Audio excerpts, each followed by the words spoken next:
So how does somebody now who is watching this thinking, I want to get involved in cryptocurrency, how do they find a good currency to buy or invest in? I mean, like Elon Musk was a big talker of Dogecoin, and just more recently Shiba Inu, which rallied, hundreds of percent so fast. How do you decide what's the good way to go?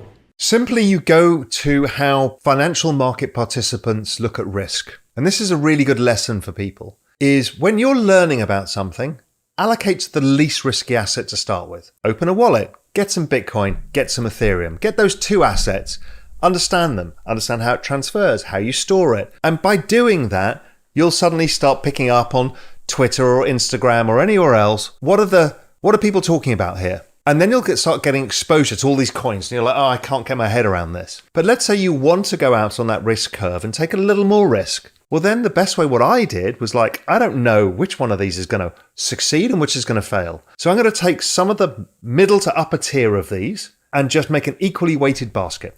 So I bought 15 and did equally weighted and spread it across the different types of sectors and said, well, now I'm going to watch it because now I've got a bit of skin in the game. And if the whole space goes up, I'll do well. But I'll notice when some of these start making breakouts, and that's usually to do with the network growing fast. More people are building on it, investing in it.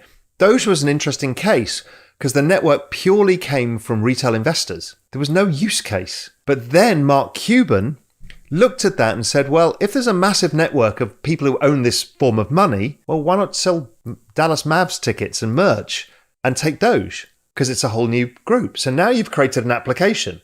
Next person was Elon Musk. He's like, well, here's a network. It's growing massively. So maybe I can use this. And I still think that he will end up using Doge in some way for, let's say, streaming payments from Tesla, because he can. So we don't know which ones are going to succeed. So you can buy a basket of these things, and then you'll get to know what communities you like, what projects you're interested in. What is really interesting? Like, I'm not wildly interested in DeFi. I'm not bothered about yield. I want to make capital gains. I've got an income. I want to make some capital gains, and I want to see technology change the world. So I'm actually more interested in some of the other things. So you'll over time start reallocating, but that's the way to do it. Don't go into the latest meme coin that's gone up 1,000%. Start at the beginning. Bitcoin and Ethereum, get a feel for the space, understand what it means when it goes up 30% in 3 days and then down 30% in 3 days. Get comfortable with it, then start allocating it outside.